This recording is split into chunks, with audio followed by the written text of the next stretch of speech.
Saya baru dengar satu ura-ura yang kerajaan telah menggunakan dana KWSP untuk membeli semula ringgit dan untuk mendorong pengukuhan ringgit.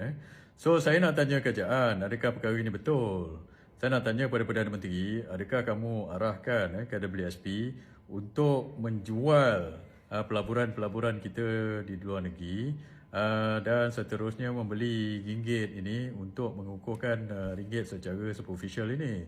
Kalau ini betul, maksudnya pengukuhan ringgit yang sedikit yang kita nampak 3-4 hari ini, yang mana penyokong-penyokong kerajaan sekarang bersorak kononnya dia kata ringgit dah kukuh. Sebenarnya tu tak betul lah tu. Yang mana itu adalah pengukuhan secara bukan fundamental, itu superficial, maksudnya pengukuhan yang dibuat-buat. So kita yang beli sendiri ringgit kita, lepas tu kalau ura-ura ini seperti yang dikatakan ini yang saya baca tadi, bayaran bahaya guna KWSP untuk sokong ringgit. Kalau ini berlaku, ini adalah satu perkara yang bahayalah. So kita konon nak tunjuk konon-konon ringgit kita kukuh, walaupun sebenarnya fundamentally tak kukuh. Kita pergi beli sendiri, seolah-olah macam katakan kita berniaga nasi lemak. Nasi lemak kita tak sedap, tak ada orang nak beli. Lepas tu kita gunakan tabung duit kita sendiri, konon-konon kita beli sendiri pula dah nasi lemak kita. Habisnya tabung kita tu habis, nasi lemak kita jadi busuk, tak ada orang nak beli, so kita rugi dua-dua. Dan bila kita buat dengan ringgit pun macam ni akan berlaku. Orang tak minat lagi nak beli ringgit kita, tapi nak tunjukkan atas kertas kononnya ringgit kita telah mengukuh, kita yang beli sendiri. So ini adalah satu yang bahaya kepada dana KWSP ini. Mula-mula dulu kita ingat dia pakai Rizab. Sebelum pakai Rizab, saya ingat dia pakai KWSP dulu pula dah.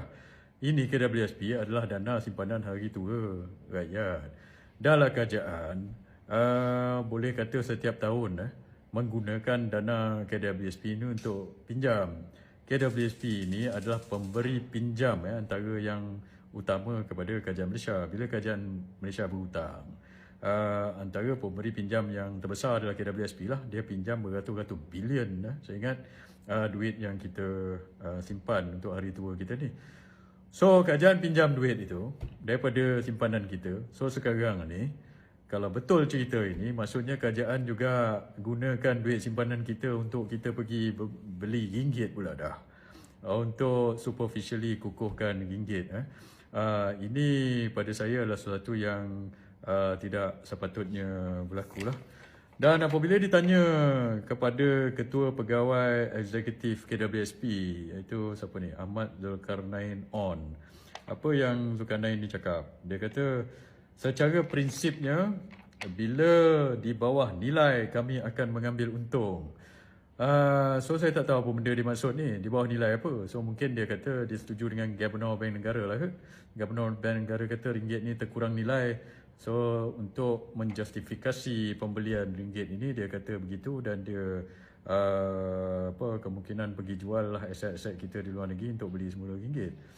Dan beliau berkata demikian bagi mengulas sama ada KWSP membawa pulang dana dari luar negeri untuk menyokong ringgit. Mengulas aliran dana itu, Ahmad Zulkarnain enggan mengulas mengenainya kerana perkara itu adalah sulit, dia kata. So dia nak ulas tapi dia tak nak ulas, dia kata sulit. Saya nak cakap macam ini, awak tak boleh berselindung di sebalik sulit ini, sebab dana ini adalah dana daripada rakyat. Orang kerja puluh-puluh tahun simpan KWSP. Sekali jika sekiranya ini yang telah berlaku, awak kena explain penggunaan dana ini untuk pergi beli semula ringgit, untuk mengukuhkan ringgit secara superficial ini. Saya nak Perdana Menteri Anwar Ibrahim dan mengangkat Menteri Kewangan jawab perkara ini. Adakah awak yang arahkan KWSP supaya guna dana simpanan hari tua kita ini untuk mengukuhkan ringgit secara superficial ini, sebab perkara ini tak sepatutnya berlaku. Just because we want to look good on paper, kita pergi boleh dikatakan seolah-olah memperjudikanlah dana duit simpanan kita ini untuk mengukuhkan ringgit secara superficial ini. So sebab itu Menteri dengan Perdana Menteri perlu